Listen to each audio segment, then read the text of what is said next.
I'm Bill at Highland Hill Farm in Bucks County, Pennsylvania, and today I'm going to take you out into the nursery and show you deer damage to our nursery stock and why deer need to be better controlled in eastern Pennsylvania.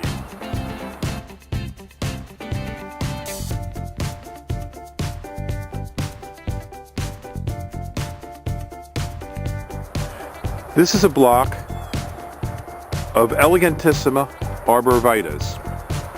Normally the deer don't eat these. You don't see much browse damage. But rubbing is the critical problem here. Every tree in this block will be ruined by the deer by the end of this year or next year. There's a tremendous population of deer in this area this year. In other years we haven't had such a population problem, but this year it seems to be exceptionally bad. I'm going to take you over and I'm going to show you the cryptomeria over here as well. The cryptomeria over here, we had over 150 of them planted in this block over here next to the Elegantissima, and not one is going to make it to market. We do allow hunters here at Highland Hill Farm, and you can see the reason for the problem here. We have a lot of open space, we're next to a park, and there's plenty of food. In this field right here, there's soybeans. In the next field over, there's corn. There's nice hedgerows for them to sleep in and hide in, so they have plenty of cover, food, and water is just about 100 yards down into the woods. There's several woods around here where the deer lay during the day, and they come out and browse in the evenings and the mornings. So if you want to hunt these deer, we do have a program here at Highland Hill Farm.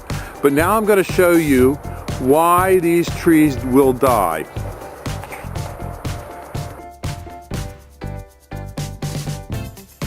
Many of these trees are rubbed completely around the bark. Any tree that's completely rubbed around the bark will die. And as you can see, there's right down the line, there's buck damage that's very severe here. This tree was damaged last year. And over here, this tree looks fairly good right from here. But when you walk around it, it's shot. Now, these trees become a vector, a harboring place for a beetle that's very infectious. It's called the Japanese cedar longhorn beetle. The primary host of that beetle are these cryptomeria. And these cryptomeria are weakened. And weakened trees are a prime place for the beetle to survive and to thrive. So all these trees in here are going to be killed. We're going to brush hog every single one down, and we're going to chip and burn. Some will be chipped, some will be burned. The ones that are going to be chipped are the larger ones, the smaller ones we're going to put in a pile and burn.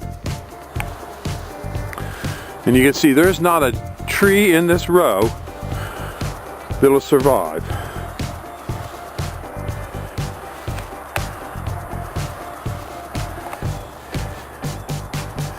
Now the interesting thing is down here we have no problem raising some hardwood trees. As many deer damages there are here, the hardwood trees that we raise don't seem to be bothered as much. In fact, we've been out here harvesting some and digging some. And the reason for that is this.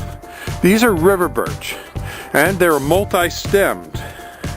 Multi-stemmed trees such as this, the deer don't rub as much.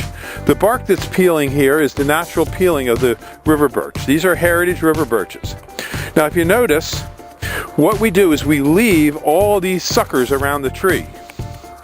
And when we do that, the deer, when they go to rub this tree with their antlers, these branches get in their eyes, and they don't like that. So it's sort of a natural defense against the deer. Now over in this section over here, these are trees that the deer don't normally eat. This is a copper beech, but they will rub them. But they have pretty much left those alone. The other issue here that comes into play is these trees up in here are opportunistic. The deer come in off the field, and this is the first set of trees that they find. So normally in the nursery, we find trees closer to where the deer enter a field to be more at risk. And as you can see, there's deer damage and buck damage everywhere.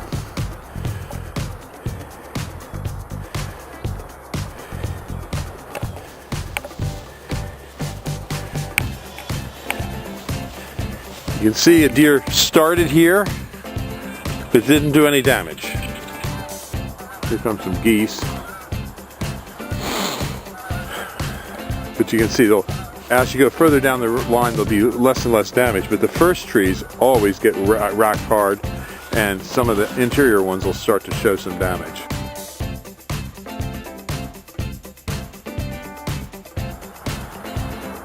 This is a fresh buck rub. I came by here yesterday, and this tree was fine. And you can see the foliage on this is just freshly rubbed.